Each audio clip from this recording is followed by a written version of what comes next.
नमस्कार दोस्तों, मैं संजीव एक बार फिर से आपका ज्ञानदायनी एजुकेशनल ट्रस्ट चैनल में आपका स्वागत करता हूं। पिछले क्लासेज में हम लोगों ने एरर एनालिसिस अर्थात त्रुटि विश्लेषण के बारे में पढ़ा था। आइए अपने इसी त्रुटि विश्लेषण के क्लास को आगे बढ़ाते हैं। पिछले क्लास में हम लोगों ने ये देखा था कि त्रुटियाँ कहाँ से आती हैं, ये किस प्रकार से इन्वॉल्व होती हैं और भिन्नात्मक त्रुटि क्या होती है, प्रतिशत त्रुटि क्या होती है। तो इन बारे में हम लोगों ने पिछले क्लास में डिस्कशन किया था। जो लोग पिछला क्लास नहीं देखे थे वो प्लेलिस्ट पे जा कर के पिछला क्लास ज़रूर देख लें। आइए हम लोग इसके आगे कुछ बढ़ते हैं, लेते हैं। अगर मान लीजिए हमारी कोई एक राशि है, यहाँ पर ध्यान दीजिएगा। जैसे अब आज हम लोगों का काम ये है, हमारा मेन टास्क ये रहेगा आज कि अगर हमारे पास कुछ एक क्वांटिटीज़ हैं, मान लीजिए कोई क्वांटिटी इस प्रकार से है y, मान लीजिए कोई क्वांटिटी है y जो कि दो क्वांटिटीज़ a और b से मिलकर के बनी है। ध्यान दें आप, हमारे पास कोई क्वांटिटी है y जो दो क्वांटिटीज़ a और b से मिलकर के बनी है।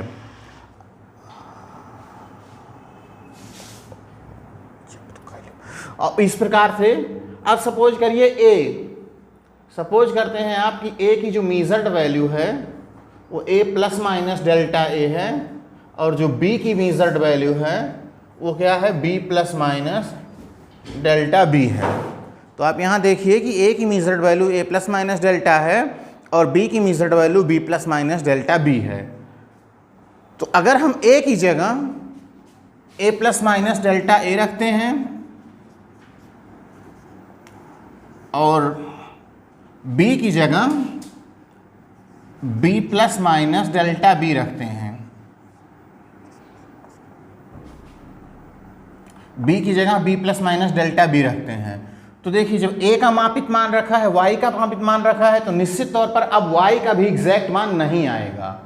आप ध्यान दें कि जब आपने a का मापित मान रखा है, b का मापित मान रखा है, तो निश्चित तौर पर y का भी मापित मान ही आएगा।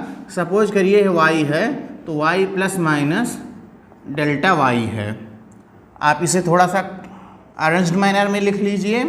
y plus minus delta y is equal to a plus b plus minus delta a plus minus delta b।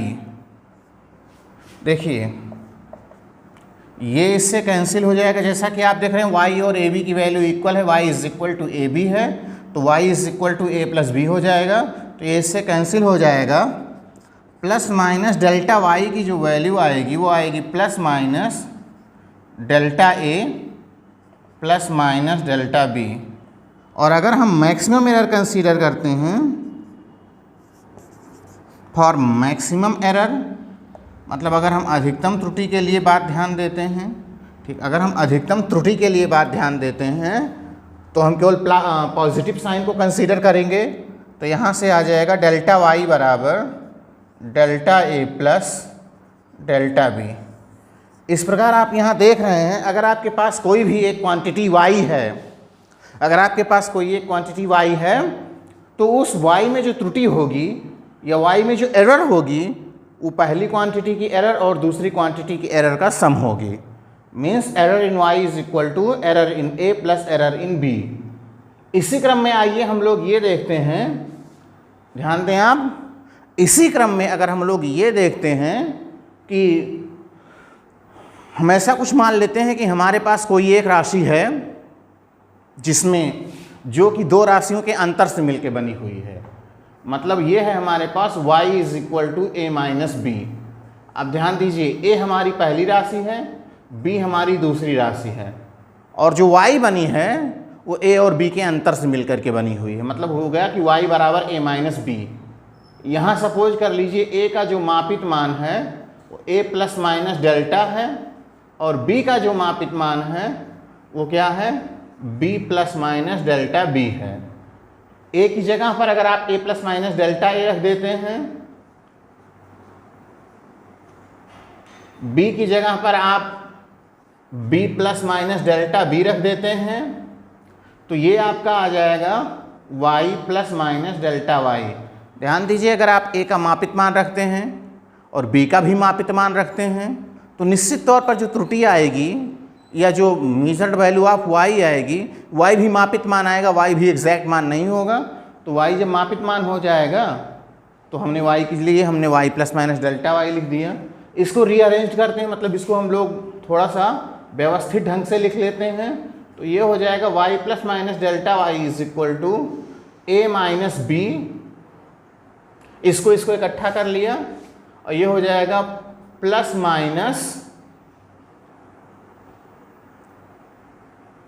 Delta a minus minus plus फिर माइनस डेल्टा b। देखिए y और a माइनस बी की value same है, तो y और a minus B एक दूसरे से कट जाएंगे। तो ये आ जाएगा आपका प्लस माइनस डेल्टा y बराबर plus minus delta a plus minus delta b, ये आ जाएगा। प्लस माइनस डेल्टा y बराबर प्लस माइनस डेल्टा b आ जाएगा।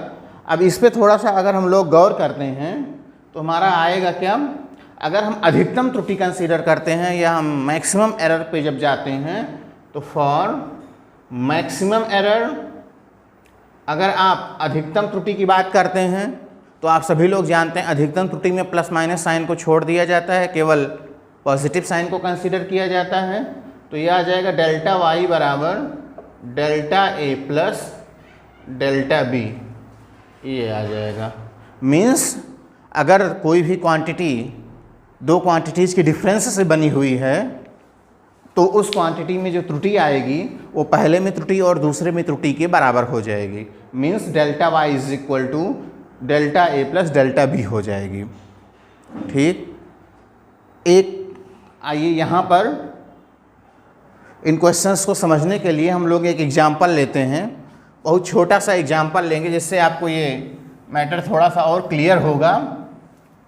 ठीक, तो ध्यान दीजिए, आप ये सपोज करते हैं कि आपके पास दो प्रतिरोध हैं, you just have two resistance, आपके पास दो प्रतिरोध हैं। पहले प्रतिरोध का मान है 35 प्लस माइनस 0.2 ओम और दूसरे प्रतिरोध का जो मान है यह है सपोज करिए 32 प्लस माइनस 0.4 ओम। तो आप यहाँ से देख सकते हैं, आपको ये बताना है, ध्यान दें आप, ये क्वेश्चन है हमारा। क्वेश्चन में हम लोग क्या ले रहे हैं कि हम मानते हैं कि हमारे पास दो प्रतिरोध हैं, हमारे पास दो रेजिस्टेंस हैं R1 और R2। ठीक, हमारे पास दो रेजिस्टेंस हैं R1 और R2।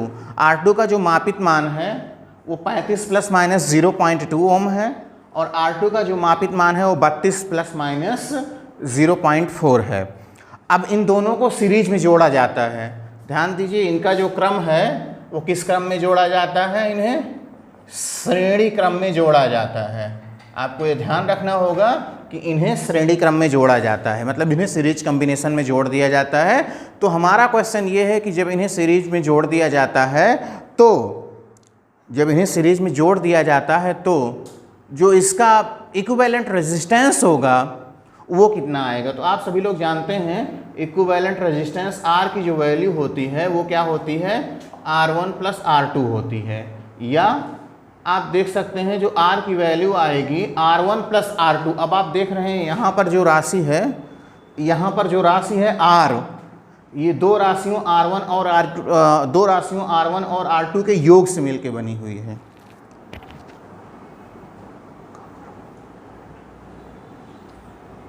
यहाँ पर जो ये राशि है R, वो दो राशियों R1 और R2 के योग से मिलकर बनी हुई है। तो R1 का मान कितना है, 35 है। पहले तो आप यहाँ पे एक काम करिए, पहले तो आप एक काम करते हैं कि इनकी वैल्यूज जोड़ लीजिए 32, तो ये आ जाएगा 67। और आप जानते हैं कि अगर कोई राशि दो राशियों से मिलकर के बनी होती है तो उनमें जो त्रुटि होती है वो दोनों राशियों के त्रुटियों का योग होती है। तो आप क्लियरली यहाँ देख सकते हो कि पहले में त्रुटि है 0.2 की, दूसरे में त्रुटि है 0.4 की। तो जो नेट एरर हो जाएगी वो दोनों एरर्स का सम हो जाएगी। जो नेट एरर हो जाएगी मतलब जो कुल त्रुटि हो जाएगी वो दोनों त्रुटियों का योग हो जाएगी। बराबर ये हो जाएगा आपका डेल्टा R बराबर 0.2 प्लस 0.4, ये आ जाएगा आपका 0.6 ओम। फिर आप देखिए जो R का मान लिखा जाएगा वो होगा R plus minus delta R का मान आप देख रहे हैं 67 है, तो हो जाएगा 67 प्लस माइनस 0.6, इतना ओम। ध्यान दीजिए, अगर आपके पास दो प्रतिरोध हैं, ठीक, अगर आपके पास दो प्रतिरोध हैं जिनकी वैल्यूज़ 35 प्लस माइनस 0.2 ओम और R2 बराबर 32 प्लस माइनस 0.4 ओम है, तो अगर इनको हम श्रेणी क्रम में जोड़ देते हैं, श्रेणी क्रम में जोड़ने पर, ठीक, अगर इनको हम श्रेणी क्रम में जोड़ देते हैं तो इनको श्रेणी क्रम में जोड़ने पर जो रेजिस्टेंस आएगा वो R बराबर R1 प्लस R2 हो जाएगा। तो सबसे पहले हम R का मान निकाल लेते हैं। चलिए R का मान निकाल लिए और जो नेट एरर हो जाएगी वो इस प्रकार से कैलकुलेट कर लेंगे और R का मान ये आ जाएगा। स्टूडेंट्स इसका स्क्रीनशॉट ले लीजिए और आपके लिए एक होमवर्क रहेगा।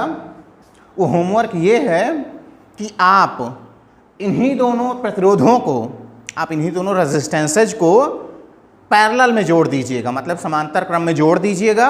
और समांतर क्रम में जोड़ने के बाद आप ये पता करिएगा कि अगर इन प्रतिरोधों को समांतर क्रम में जोड़ दिया जाता है तो समांतर क्रम में जोड़ने पर गलती कितनी आती है, मतलब त्रुटि कितनी आती है, आपको ये वैल्यू कैलकुलेट करनी है।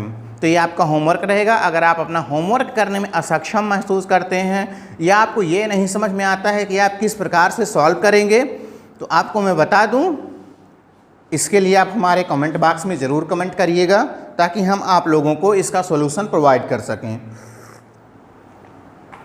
चलिए हम लोग आगे किसी कैलकुलेशन पर चलते हैं और ये मान लेते हैं कि हमारी जो क्वांटिटी है, जैसे आप लोग जानते हैं अगर आपको एक स्क्वायर दिया गया है, या चलिए उससे भी आसान ले लेते हैं, सपोज करिए आपको एक रेक्टेंगल दिया गया है, मतलब आपको एक आयत दिया गया है, ठीक, आपको एक आयत दिया गया है, ये है आपका एक आयत। इस आयत की लंबाई L है और चौड़ाई A है, चौड़ाई B है, तो इसकी एरिया कितनी होगी?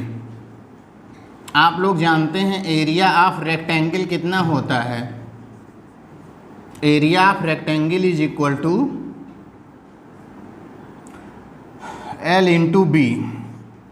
एरिया ऑफ रेक्टेंगल क्या होता है? L इंटू बी होता है, ठीक। आप सभी लोग जानते हो कि area of rectangle L into b होता है। तो इस प्रकार से हमने क्या किया, अब आप देख रहे हैं अगर मैं एरिया को A से डिनोट करता हूं तो A is equal to L into b हो गया। मतलब ये हो गया कि जो रेक्टेंगल की एरिया है वो लंबाई और चौड़ाई का गुणनफल है। इसका मतलब ये हो गया कि हमारी यह राशि A दो राशियों के गुणनफल से बनी हुई है। हमारी यह राशि A दो राशियों के गुणनफल से बनी हुई है। तो अब हमें क्या करना है, जैसे मान लीजिए हमारे पास कोई एक राशि है y, आप इस बात को ध्यान देंगे कि हमारे पास कोई एक राशि है y जो कि दो राशियों a और b के गुणे से मिलकर के बनी हुई है, means y is equal to a into b. तो हमें अब यहाँ पे अगर a के मापन में त्रुटि a प्लस माइनस, मतलब a के मापन में त्रुटि डेल्टा a हो जाए, b के मापन में त्रुटि डेल्टा b हो जाए, तो हमें y के मापन में त्रुटि ज्ञात करनी है, ठीक। तो आप मान लेते हैं कि a का जो मापित मान है, ध्यान दीजिएगा, मेजर्ड वैल्यू ऑफ a का जो मापित मान है वो क्या है, a plus minus delta a है। b का जो मापित मान है वो कितना है, b plus minus delta b है। और अगर आप यहाँ पर a की जगह a plus minus delta a और b की जगह b plus minus delta b रख देते हो तो निश्चित तौर पर जो y का मान होगा वो भी y का मापित मान आ जाएगा। तो ये हो जाएगा आपका a plus minus delta a into b plus minus delta b। एक बात आपको यहाँ पर ध्यान रखनी होगी कि अगर आपने a की जगह a plus minus delta a लिखा है और b की जगह b plus minus delta b लिखा है, मतलब आपने a और b का मापित मान लिया है। और निश्चित तौर पर अगर आप a और b का मापित मान लेते हो तो y का जो मान आएगा वो भी मापित मान ही आएगा। इस प्रकार से y इज इक्वल टू हो जाएगा y plus minus delta y। ध्यान दीजिए, आप इस चीज़ को अगर कोई कन्फ्यूज़न हो तो आप हमें तुरंत बताएं, हम उस कन्फ्यूज़न को आपको दूर करेंगे। देखिए, अगर आपने a का मान उसका मापित मान रखा है, b का मान उसका मापित मान रखा है, तो y भी एग्जैक्ट ना करके वो उसकी मेजर्ड वैल्यू ही आएगी, मतलब उसका मापित मान ही आएगा। चलिए इसको थोड़ा सा हम सिंप्लीफाई कर लेते हैं, तो ये हो जाएगा y plus minus delta y is equal to, देखिए a और b का गुणा a b होगा, a और डेल्टा b ये हो जाएगा plus minus a times delta b, और ये हो जाएगा plus minus delta a times b, और ये हो जाएगा plus minus delta a into delta b। देखिए यहाँ पर थोड़ा सा आपको सावधान होकर के काम करने की ज़रूरत है। आप देखिए y बराबर ए बी, तो y अगर समीकरण 1 से आप देखते हैं तो y का मान कितना है, ए बी है, तो ये मान इससे कट जाएगा। और दूसरी सबसे बड़ी बात, अगर आप इस लास्ट टर्म को कंसीडर करते हैं तो लास्ट टर्म में क्या आ रहा है, delta a into delta b आ रहा है। Delta a error in a, delta b is error in b, और दो त्रुटियों का गुणा बहुत ही छोटा होता है, then we can say that being very small this term can be neglected. Then we can say that being very small this term can be neglected, या हम ये कह सकते हैं कि इस पद के बहुत छोटे होने के कारण इस पद को हम नगण्य कहते हैं। तो मतलब ये जो क्वांटिटी होगी हमारी वो क्या हो जाएगी, जीरो की तरफ टेंड कर जाएगी, या बहुत छोटी क्वांटिटी होगी और इसे हम लोग नेग्लेक्ट कर देते हैं। तो हमारा जो आएगा वो प्लस माइनस डेल्टा y का जो मान आएगा वो आएगा plus minus a delta b plus minus delta a times b। आप एक काम करिए, इसके दोनों साइड्स में ध्यान दीजिए, आप एक काम करें कि इसके दोनों साइड्स में y से डिवाइड कर दीजिए। और ध्यान दीजिए यहाँ पर जब आप y से डिवाइड करते हो, LHS में y है तो डेल्टा y बटे y आ रहा है, ये तो फ्रैक्शनल एरर इन y हो जाएगा।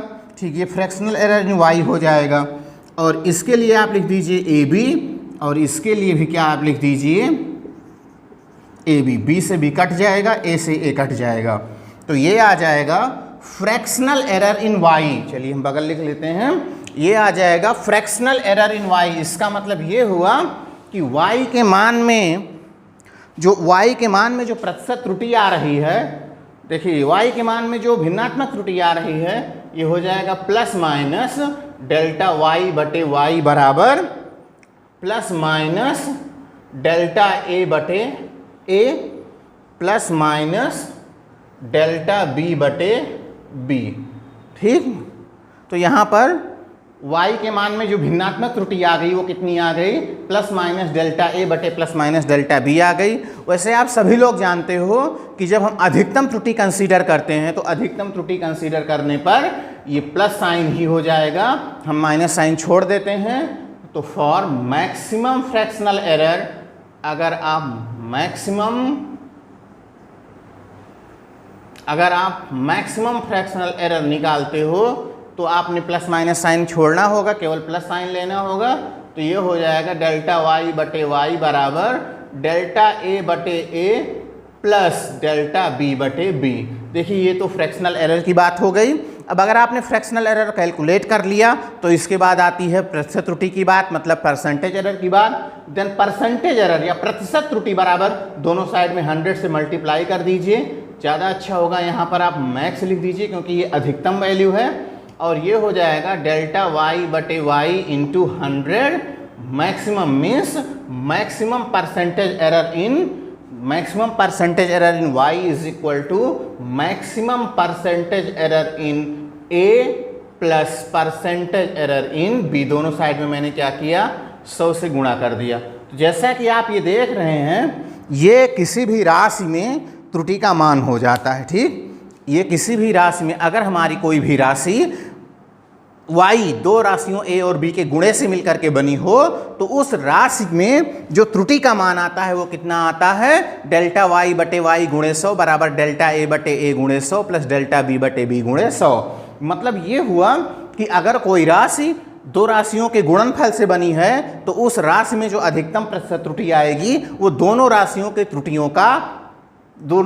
प्रतिशत त्रुटियों का योगफल होगी। ठीक, ध्यान दीजिएगा, दोनों राशियों के प्रतिशत त्रुटियों का योगफल हो जाएगी। ठीक, तो इसमें आपको चलिए इसका स्क्रीनशॉट ले लीजिए। इसके बाद हमारे पास कुछ एक फार्मूले बचे हुए हैं जिनको हम लोग डिस्कशन करते हैं।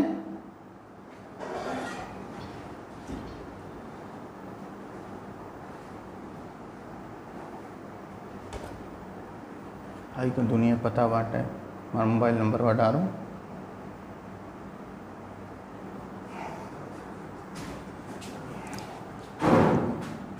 मैं सोचता हूँ कि अब तक आपने स्क्रीनशॉट ले लिया होगा। देखिए, फिर इसके बाद हम लोग एक एग्जाम्पल से ही शुरू करते हैं। ठीक, इसके बाद हम लोग फिर से एक एग्जाम्पल से ही शुरू करते हैं। जैसे अगर आपको द्रव्यमान दिया गया है और आयतन दिया गया है, ठीक, आप ये कंसीडर करते हैं कि आपको द्रव्यमान दिया गया है और आयतन दिया गया है, तो आप डेंसिटी कैसे निकालोगे, मतलब घनत्व कैसे निकालोगे। तो आप सभी लोग जानते हो जो घनत्व का मान होता है वो होता है द्रव्यमान बटे आयतन। मतलब जो घनत्व है वो दो राशियों के अनुपात से बना हुआ है, या आप कह सकते हैं जो घनत्व है वो दो राशियों का कोसेंट है। इसी प्रकार से यहाँ पर अब हमें कैलकुलेट करना है कि अगर हमारे पास कोई दो राशि इस प्रकार से हो जाए, ठीक, हमारे पास कोई भी दो राशि इस प्रकार से हो जाए जो कि दो राशियों का सपोज करिए ए और बी, आपने ऐसा कंसीडर किया कि आपके पास दो राशियां हैं ए और बी और इनका भागफल है ए बटे b. Means you are given two quantities A and B and the quotient of these quantities is A divided by B. Now you have to find out the value of error in Y, which is the quotient of A and B. Means हमें A और B से A और B के भागफल से मिलके बनी हुई राशियों,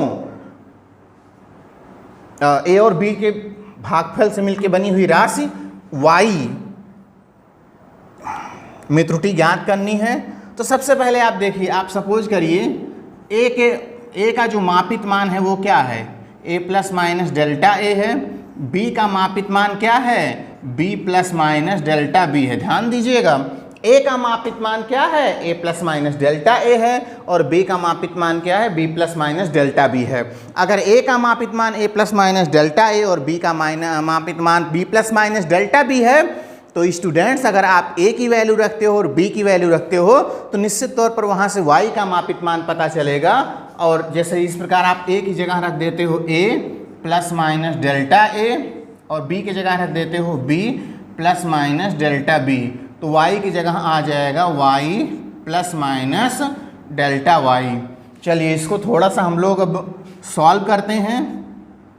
सॉल्व करने में देखिए, यहाँ से ए कॉमन ले लीजिए तो हो जाएगा 1 plus minus delta A by A, और यहाँ पर आप एक काम करिए बी कॉमन ले लीजिए तो ये आ जाएगा 1 plus minus delta b by b. आप जानते हैं यहाँ दोनों पे पावर 1 है, ठीक, तो ये किसकी वैल्यू आ गई, y plus minus delta y की वैल्यू आ गई। तो y plus minus delta y is equal to, ये हो जाएगा आपका a बाई बी, पहले तो इसे अलग कर लीजिए, और ये आ जाएगा 1 plus minus delta a by a into 1 plus minus delta b by b।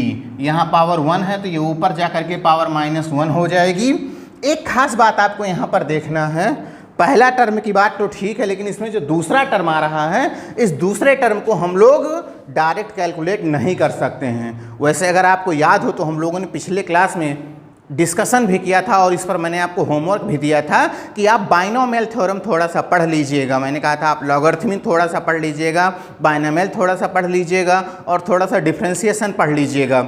इनके बिना पढ़े क्योंकि आप आगे नहीं बढ़ सकते हो। तो इस प्रकार आप यहाँ पर देख रहे हो कि ये चीज़ क्या आ जाएगा, y plus minus delta y बराबर a बटे b, ये है 1 plus minus delta a by a। देखिए आपको उस दिन मैंने बाइनोमियल थ्योरम में बताया था कि 1 प्लस एक्स पावर n, अगर x 1 से छोटा हो तो 1 प्लस एक्स पावर n की जो वैल्यू होती है 1 प्लस nx हो जाती है। ध्यान दीजिए आप इस बात को, अगर x 1 से छोटा हो, ठीक, अगर x 1 से छोटा हो तो 1 plus x to the power n की जो वैल्यू होती है वो 1 प्लस nx हो जाती है। ठीक, तो स्टूडेंट्स ये वैल्यू क्या हो जाएगी 1 प्लस माइनस, ये -1 आगे जाएगा, डेल्टा b बाई बी। इसमें आप ध्यान दीजिए 1 प्लस एन एक्स टाइप में बन रहा है, क्योंकि यहाँ पर डेल्टा b बाई बी 1 से काफ़ी छोटा होगा। इस बात को आप ध्यान दें, चूँकि डेल्टा b बाई बी 1 से छोटा होगा, इसलिए यहाँ पर हम लोगों ने क्या किया है, बाइनोमियल अप्रॉक्सीमेशन लगाया है और इसके उच्च घात के पदों को नगण्य कर दिया है। तो इसको आप थोड़ा ध्यान देंगे इस पॉइंट पर, ये स्टेप आपका थोड़ा ध्यान देने वाला है। और ये हो जाएगा y plus minus delta y is equal to a by B, 1 plus minus delta a by a, 1 minus minus plus फिर minus delta b by B. चलिए इसको थोड़ा सा हम लोग गुणा कर देते हैं और इसको थोड़ा सिंप्लीफाई कर लेते हैं। ठीक, अगर गुणा करके सिंप्लीफाई करते हैं तो ये आ जाएगा हमारा y plus minus delta y plus minus delta y बराबर a बाई बी ऐसा सच रहेगा। यहाँ पर आ जाएगा a by B 1 plus minus delta a by a, और ये आ जाएगा 1 plus minus delta b by b. ठीक, अब इसमें आप थोड़ा ध्यान दीजिए। चलिए इसको हम लोग गुणा कर लेते हैं, तो ये हो जाएगा y plus minus delta y बराबर, ये हो जाएगा 1, ये हो जाएगा plus minus delta b by b plus minus delta a by a plus minus delta a delta b by a b, ये हो जाएगा। फिर देखिए ध्यान से, यहाँ पर delta a into delta b बहुत छोटी राशि है और उसमें से एक बहुत बड़ी राशि से भाग भी किया गया है। आप थोड़ा यहाँ पर ध्यान दे सकते हैं कि जो delta a into delta b है ये एक बहुत ही छोटी क्वांटिटी है और इसमें एक बड़ी क्वांटिटी से भाग दिया गया है, तो ये टर्म क्या हो जाएगा, नेग्लिजिबल हो जाएगा। और बाकी जो बचे हुए टर्म्स हैं उनको आप अंतर मल्टीप्लाई कर दीजिए, तो ये हो जाएगा y plus minus delta y बराबर a by b plus minus a by b into delta b by b plus minus a by b into delta a by a। देखिए y का मान a बाई बी होता है तो y a by B से cancel हो जाएगा, और जो बची हुई क्वांटिटी है इस बची हुई क्वांटिटी में दोनों साइड आप y से डिवाइड कर दीजिए। ध्यान दीजिए, जब आप y से डिवाइड करते हैं तो इधर y है तो y से ही डिवाइड कीजिए और यहाँ y का मान रख दीजिए, तो ये आ जाएगा a बाई बी और ये आ जाएगा आपका a बाई बी। ठीक, तो इस पर आप ध्यान दीजिए, यहाँ तो a बाई बी पूरा कैंसिल हो जाएगा और यहाँ पर ये a बाई बी इस a बाई बी से कैंसिल हो जाएगा। ठीक, तो आप थोड़ा सा इसे रीअरेंज करते हुए लिखिए।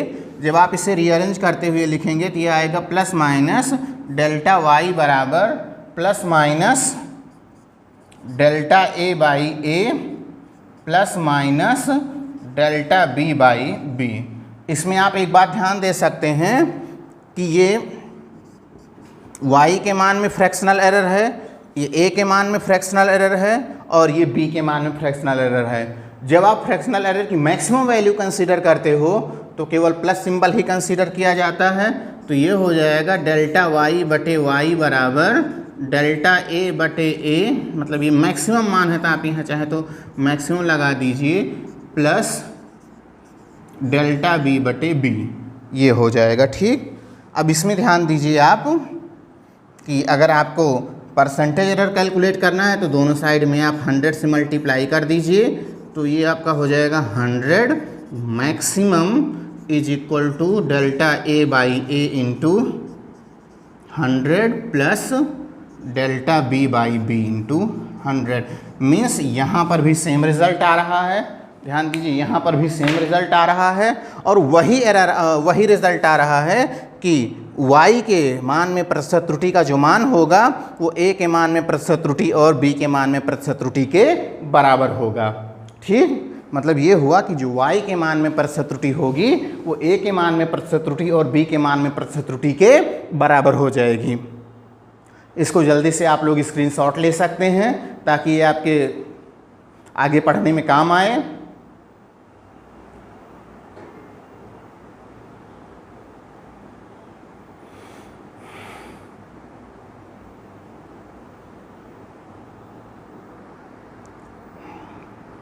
चलिए इसके बाद हम गुणा हो गया, भाग हो गया, घातों में त्रुटि।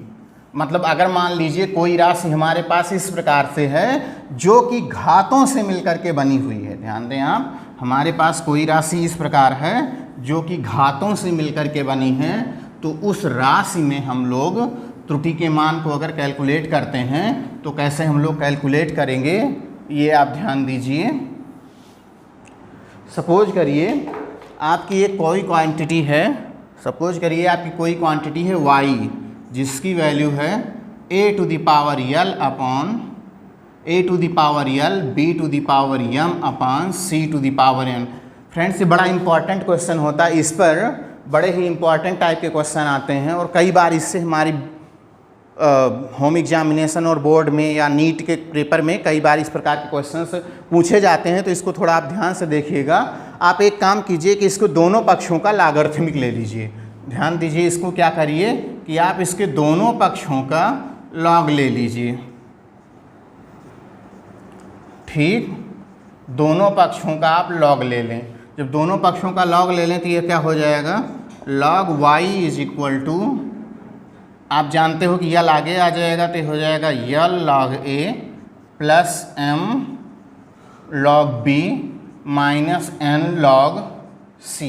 आप एक काम करो, दोनों साइड को डिफ्रेंशिएट कर दो, और जब आप दोनों साइड को डिफ्रेंशिएट कर दोगे तो हमें डिफ्रेंशिएट करने पर क्या मिलेगा, डेल्टा y बटे y बराबर l delta a by a plus m delta b by b minus n delta c by c, हमें ये मिलेगा। ठीक, तो ये इस प्रकार से ये हो जाएगा डेल्टा y बटे y बराबर यल टाइम्स, अगर हम लोग प्लस माइनस त्रुटि कंसीडर करते हैं तो ये हो जाएगा प्लस माइनस डेल्टा a बटे a plus m times plus minus delta b बटे b minus n times plus minus delta c बटे c।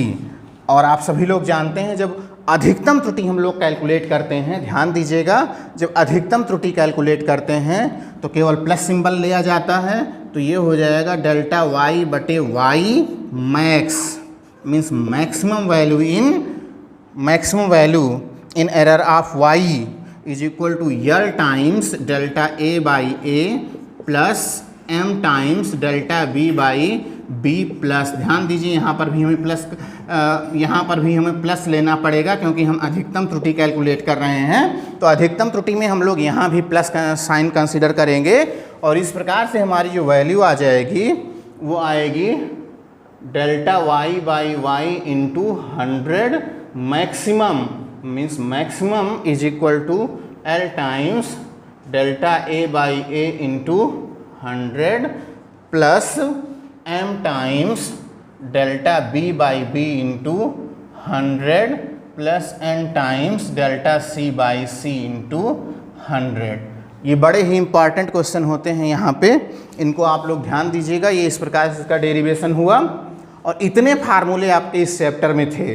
ध्यान दें, आपके इस एरर एनालिसिस के चैप्टर में टोटल इतने फार्मूले होते हैं। आइए इस फार्मूले पर एक हम लोग छोटा सा क्वेश्चन करते हैं। सपोज करिए आपकी कोई भी फिजिकल क्वांटिटी, आपको एक भौतिक राशि दी गई है s बराबर a square b cube upon c power 1। ध्यान दीजिएगा, यहाँ पर आपको क्या बताया गया है कि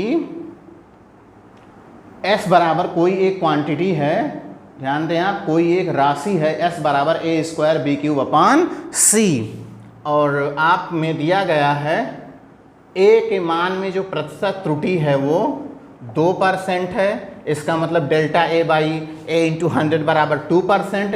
b के मान में जो प्रतिशत त्रुटि है बी के मान में जो प्रतिशत त्रुटि है वो सपोज कर लो 3% है, और सी के मान में जो प्रतिशत त्रुटि है ये आपको दिया रहेगा क्वेश्चन में, ये मान लीजिए आप 4% है। आप यहाँ पर आप कंसीडर करते हो कि ए के मान में प्रतिशत त्रुटि मतलब delta A by a into 100, delta b by b into 100, delta c by c into 100 बराबर 4%। तो आप जानते हैं कि एस के मान में जो त्रुटि होगी मतलब delta s by s into 100, ये क्या हो जाएगी, 2 आगे आ जाएगा, delta A by a into 100 plus 3 times delta b by b into 100 plus 4 नहीं, यहाँ पर क्या आ जाएगा, c की पावर 1 है तो 1 times delta c by c into 100। और आपको दिया गया है कि a के मान में जो प्रतिशत त्रुटि है वो 2% है, तो ये 2% लिख लीजिए, प्लस ये 3% दिया गया है तो इसे 3% लिख लीजिए, और अगर ये 4% दिया गया है तो 4% लिख लीजिए। ये आ जाएगा 4% प्लस 9% प्लस 4%, इसका मतलब ये हुआ 9 4 13 4 17, ये आपका आ जाएगा 17%। मतलब जो यस के मान में त्रुटि होगी वो कितना आ जाएगी, 17%। तो फ्रेंड्स इस प्रकार ये था एरर एनालिसिस के कुछ कॉन्सेप्ट, जिन कॉन्सेप्ट्स को हम लोगों ने यूज किया उस पे हम लोगों ने कुछ क्वेश्चन किए। बाकी बचे हुए क्वेश्चन एरर एनालिसिस के हम नेक्स्ट क्लास में करवाएंगे, क्योंकि यहाँ पर आप ध्यान दीजिए एरर एनालिसिस का नेक्स्ट क्लास जो होगा उस नेक्स्ट क्लास में हम लोग एरर एनालिसिस के क्वेश्चन करेंगे, और इस चैप्टर के क्वेश्चन ही सबसे ज़्यादा महत्वपूर्ण होते हैं, इसलिए आप अगली क्लास ज़रूर अटेंड करें। ठीक, तब तक के लिए धन्यवाद एंड थैंक्स फॉर वॉचिंग।